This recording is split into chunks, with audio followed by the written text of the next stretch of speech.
Hey guys, तो आज हम बात करने वाले हैं ग्राउंड स्टाफ के वर्किंग आवर्स एंड लीव के बारे में कि कितनी छुट्टियां मिलती है आपको और वीक में कितना वर्किंग डेज रहता है, कितना वीक ऑफ रहता है, ये सब के बारे में। ऐसे तो ये बहुत बेसिक चीज़ है, लेकिन मैं आपको बता देता हूँ बहुत अच्छे से सेलिब्रेट करके मैं आपको बता देता हूँ, क्योंकि बहुत सारे कमेंट आ रहे हैं, क्योंकि सबको जाना है ग्राउंड स्टाफ में, इनको जाना है, उनको जाना है, सबको ही जाना है, सबके मैसेज आ रखे हैं। तो मैं सोचा कि उनको बता ही देता हूँ, एक वीडियो ही बना देता हूँ इसके ऊपर, ताकि आप अगर नए भी हो तो आपको पता चल जाए, आप अगर पुराने भी हो तो आपको पता चल जाए। अब सेम चीज़ रिप्लाई देने में थोड़ा सा कंटाला तो आता है यार। मैं आपको जो भी होगा हॉनेस्ट रिप्लाई करूंगा, जो भी होगा मैं आपको, जितना भी होगा मैं आपको सच ही बोलूंगा। मैं अपने कोई भी वीडियोस में झूठ नहीं बोलता। तो आप इस वीडियो को पूरा देख सकते हो। वीडियो बहुत छोटा होने वाला है, बहुत प्यारा होने वाला है, ठीक है। और एक चीज़ है जिसमें मैं बस 1% पीछे हूँ, लाइक 100% से बस 1% पीछे हूँ। तो आई थिंक कि इस वीडियो के थ्रू मेरा वो 1% भी कंप्लीट हो जाएगा। देखता हूँ, भगवान जाने क्या होगा, ठीक है। जो भी है मैं आपको सारी चीज़ें अच्छे से बता देता हूँ, अच्छे से सेलिब्रेट कर देता हूँ, एंड आई होप कि आपको बहुत अच्छे से समझ भी आ जाएगा, ठीक है। तो working hours, leaves, week off, ये सारी चीज़ें डिपेंड करती है कि आपका बेस कौन सा है। इस केस अगर आप छोटे बेस से हो तो वो चीज़ें डिफरेंट होगी आपके लिए, अगर बड़ा बेस से है तो वो चीज़ें डिफरेंट होगी उनके लिए, ठीक है। तो ये होता कैसे, जो छोटे बेस से होते हैं उनको 6 डेज का वर्किंग आवर्स रहता है, 6 डे वर्किंग डेज रहता है और एक दिन का वीक ऑफ रहता है, ठीक है। और ये भी जो होता है वो आवरली बेसिस होता है, ठीक है। लाइक हमारे गवर्नमेंट जो है वो मैक्स टू मैक्स आप 45-47 आवर काम कर सकते हो 1 वीक में, इससे ज़्यादा आप काम नहीं कर सकते हो, ठीक है।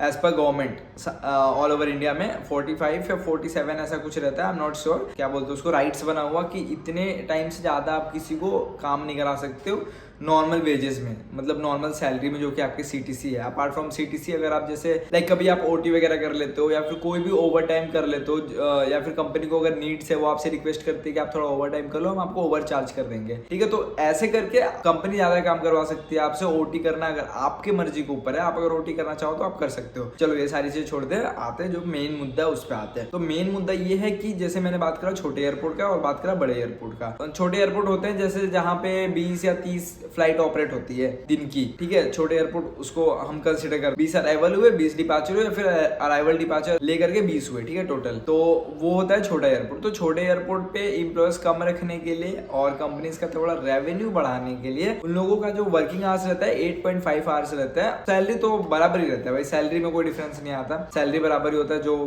जो हम यहाँ पे काम करें वो वहां पे काम करते हैं। एज पर सैलरी के लिए अगर आपको देखना है कि सैलरी कैसे क्लासीफाई करा जाता है बेस टू बेस के ऊपर या फिर सिटी टू सिटी के ऊपर, तो सैलरी का वीडियो मैंने डाला हुआ है, ठीक है। ये जो वर्किंग आवर्स है वो ऐसे करता है जैसे 8.5 आवर्स का हुआ, तो वो 6 डेज काम करेंगे एंड 1 डे का वीक ऑफ रहेगा। 8.5 आवर्स में आपका 40 या 45 मिनट का ब्रेक भी होता है। 45 से 47 के बीच में ही रहता है सारी चीजें, ठीक है। लाइक अगर आप देखो 8 आवर्स 8.5 आवर्स इसलिए रहता है, 8.5 आवर्स मतलब 8.5 घंटे, 8 घंटे 30 मिनट, ठीक है। और बड़े एयरपोर्ट पे जो होता है वो 10 घंटे का होता है। पर मैं आपको जो भी है ना ऑनेस्ट रिप्लाई दे रहा हूँ। आप अगर 8 आवर्स करो या 10 आवर्स करो, ठीक है, 8 आवर भी करोगे आपको वहाँ से निकलने में 9 घंटे लग ही जाएंगे। क्योंकि अगर आप सीएस का काम कर रहे हो, कस्टमर सर्विस ऑफिसर का, तो आपको कैश ड्रॉप करना, कैश टैली करना, ये ना वो, फलाना ढिमकाना, बहुत सारे काम होते हैं। वही अगर आप सिक्योरिटी में हो या फिर रैम में हो तब आप फटाक से निकल सकते हो, सारा चीजें हैंड ओवर दे करके निकल जाते हो। और फिर जो बड़े एयरपोर्ट पे हैं उनको 5 डे का वर्किंग डेज रहता है और 2 दिन का वीक ऑफ रहता है, ठीक है।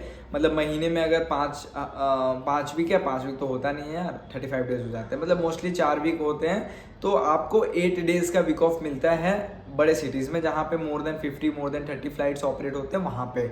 छोटे एयरपोर्ट पे मैंने बताया जहाँ पे 20 या 30 फ्लाइट ऑपरेट होते हैं, वहाँ पे आपको 6 डेज का वर्किंग डेज रहेगा, 1 डे का वीक ऑफ मिलेगा, मतलब 4 to 5 वीक ऑफ मिलता है महीने का। और मैंने जैसे ये वीडियो में बताया आपको, सैलरी का जो डिवाइडेड है वो करा जाता है, वो अलग बेसिस पे किया जाता है। वो भी बड़े एयरपोर्ट, छोटे airport, international airport, domestic airport के अकॉर्डिंग ही किया जाता है। देखो आपका जो होता है ना सीएल और एसएल एक ही होता है। सीएल मतलब होता है कैजुअल लीव, एसएल मतलब होता है सीक लीव। वो आपको पूरे साल का सिर्फ 12 मिलता है, ठीक है। बहुत लोगों का 12 भी बच जाता है या फिर बहुत लोगों का 12 खत्म भी हो जाता है। उसके बाद पेड लीव आता है। पेड लीव मतलब बोलते हैं उसको पीएल बोलते हैं। पेड लीव मतलब आपको हर महीने का 1.5 या 2 लीव मिलता है, ठीक है। मतलब 12 महीने का अप्रोक्स आप पकड़ लो 30 लीव मिले, ठीक है, paid leave.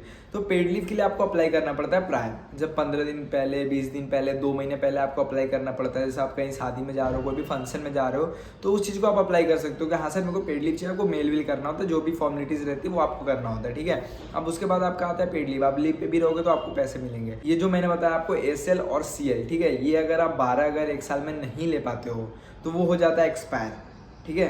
At the end वो एक्सपायर हो जाता है। जैसे अप्रैल टू अप्रैल चलता है, ठीक है। तो अभी अगर आपने मार्च में अगर कंप्लीट नहीं, अगर मार्च में अगर आपका बचा हुआ है लाइक 2-3 CLSL बचे हुए, तो वो हो जाएंगे आपके एक्सपायर, उसका आपको 1 रुपये भी नहीं मिलेगा। पर यही पेड लीव में जैसे आपको 30 लीव मिला साल का, अगर उसका यूज़ नहीं करा तो उसके भी पैसे आपको मिलते हैं, PL का, पेड लीव का।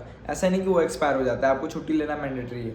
तो ये सारे टर्म्स है जो कि छुट्टी का है। अगर आप छुट्टी नहीं लेते हो तो बोनस वगैरह भी बहुत मिलता है, ग्रोथ भी बहुत ज़्यादा होता है कंपनी में, क्योंकि आप डेडिकेटेड अगर एम्प्लॉय रहोगे ना तो आप सबके नज़र में आओगे कि हाँ ये बंदा छुट्टी नहीं लेता, ये बंदी छुट्टी नहीं लेती, तो आपको थोड़ा सा पुश किया जाएगा ऊपर जाने के लिए। आई होप कि आपका SL, CL, PL और जो भी वीक ऑफ है, जो भी वर्किंग डेज है, वो आपका क्लियर हो गया होगा। ठीक है। और भी अगर आपको वीडियोस चाहिए तो आप मेरे को कमेंट कर दो।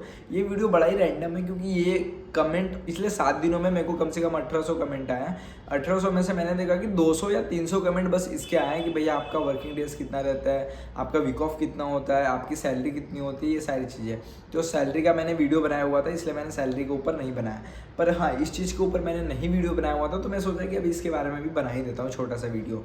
तो ये बस वीडियो इसी के ऊपर है। आई होप कि आपको वीडियो पसंद आया हो। गाइस, आपको जो भी अपडेट चाहिए ना, छोटा हो, बड़ा हो या बहुत बड़ा हो, आप सारी चीज़ें मेरे से पूछ सकते हो। ठीक है। और जो नेक्स्ट वीडियो होगा वो होगा like life of ground staff. मेरे को बहुत लोग बोलते हैं कि आप 10 घंटे का जॉब करते हो, 11 घंटे की जॉब करते हो, सब लोग मेरे से पूछते हैं कि आप सारी चीज़ें मैनेज कैसे करते हो। तो मैं अपना लाइफ के अकॉर्डिंग मैं day life of ground staff बताऊंगा। लाइक ग्राउंड स्टाफ की सैलरी उतनी भी हाइप नहीं होती कि आप एक बहुत अच्छे से घर में रह करके बहुत अच्छा लाइफस्टाइल जी सकते हो। तो मैं कभी भी शो ऑफ नहीं करता और मैं कभी भी गलत नॉलेज लोगों के साथ स्प्रेड नहीं करता। तो आई होप कि आपको वीडियो पसंद आया हो, और वीडियो पसंद आया हो तो लाइक कर देना, शेयर कर देना, सब्सक्राइब कर देना। बस इतना ही था, वीडियो इतना ही छोटा था, प्यारा था। मिलता है अगले वीडियो में। Bye guys.